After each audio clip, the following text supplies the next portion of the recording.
Muy buenos días.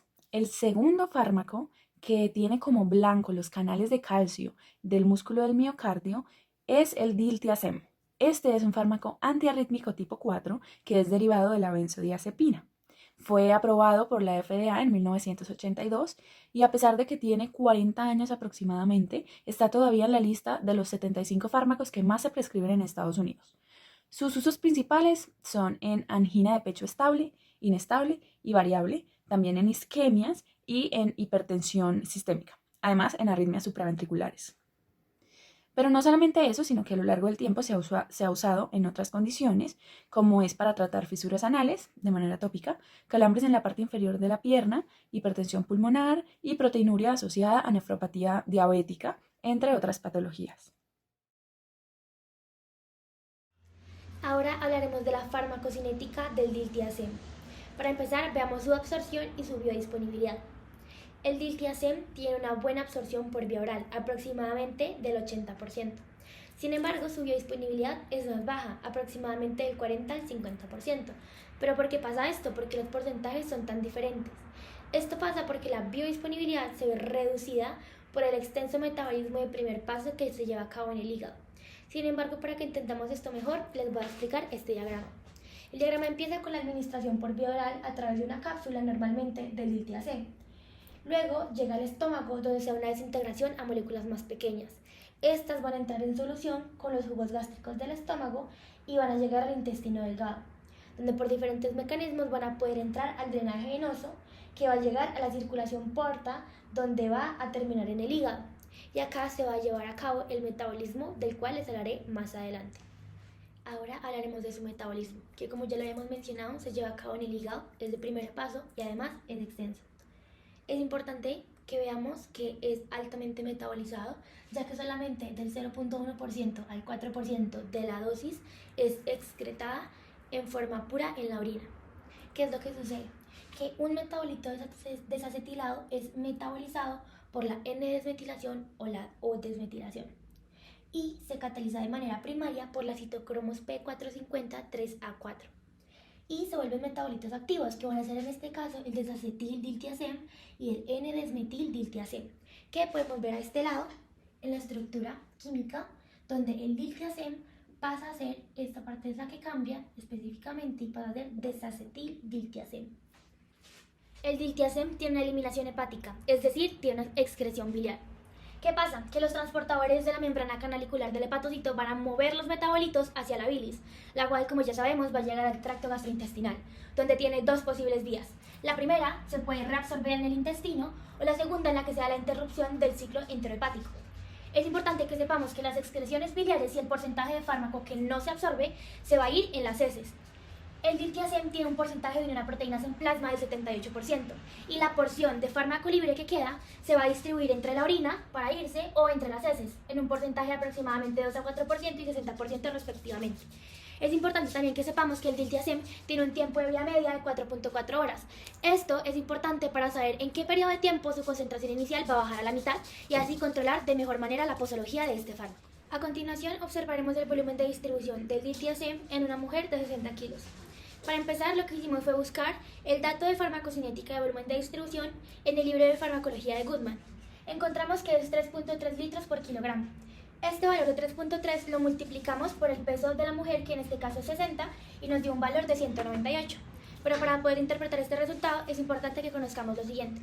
En las mujeres el porcentaje de agua es aproximadamente del 50 al 55% de su cuerpo.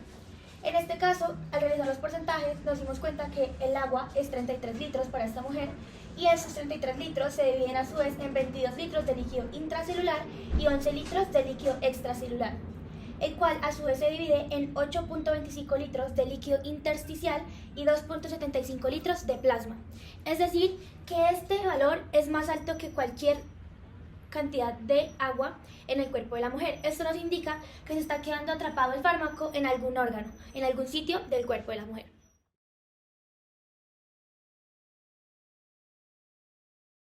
Para entender cómo funciona el diltiazem, primero es importante comprender de qué manera se da la excitación del músculo cardíaco. Para que ésta se dé, se activa una corriente de calcio interna y lenta que está inducida por la activación de los canales tipo L. Tras la despolarización de estos canales, entran los iones de calcio y producen la contracción de los músculos liso y cardíaco. Así que lo que hace el diltiazem es bloquear los canales de calcio al unirse al sitio extracelular de la subunidad alfa C1 de estos canales de calcio.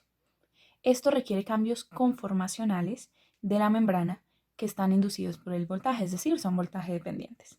Así, este fármaco inhibe el flujo extracelular de calcio a través del miocardio y el músculo liso.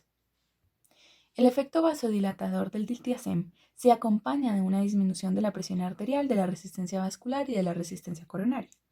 Asimismo, aumenta la llegada de oxígeno al tejido del miocardio y disminuye la demanda de este mismo oxígeno mediante la disminución del ritmo cardíaco, la presión sanguínea y la contractilidad cardíaca. Si se compara la potencia del diltiazem con otros fármacos antagonistas de los canales de calcio, la nicarpidina ofrece una dilatación más potente y prolongada. Después de la nicarpidina, en cuanto a potencia, se encuentra el nifepidino, seguido del verapamil, y después al mismo nivel están el amlopidino y el del que estamos hablando, que es el diltiazem. Esto indica que en este grupo el diltiazem es el menos potente. Además, también es importante resaltar que pueden transcurrir incluso 2 semanas antes de que se sienta el beneficio total del diltiazem. Así que también es uno de los menos eficaces.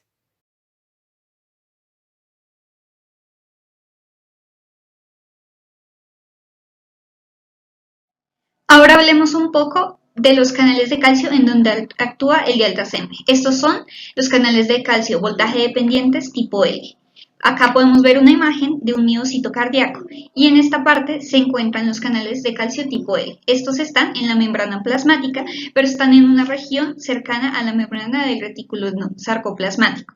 Esto es debido a que a través de estos canales entra el calcio necesario para activar los receptores R1, R2 de la membrana del retículo sarcoplasmático e inducir la liberación de calcio del calcio que se encuentra dentro de este organelo. Como ya sabemos, el dialtazem actúa principalmente en canales de calcio voltaje dependientes, específicamente el tipo L. Acá podemos ver una imagen de la subunidad alfa 1 del canal de calcio tipo L, que es a donde se une el dialtazem. Cabe destacar que, además de este fármaco, existen muchos otros bloqueadores de calcio que utilizan esta subunidad para realizar su acción farmacológica.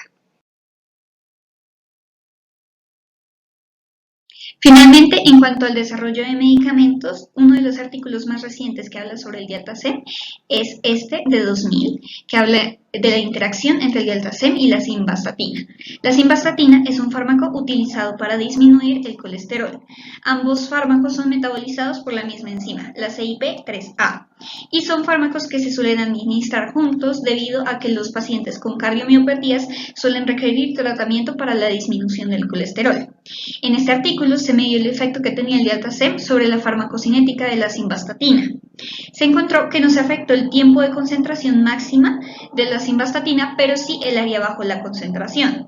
Y se recomendó que el uso de estos dos fármacos sea evitado, pues el dialtazem en general genera un efecto inhibitorio sobre el metabolismo de la simvastatina en CYP3A. Si no es el caso y no es posible la no administración de estos fármacos juntos, también se recomienda una revisión continua del paciente. Gracias.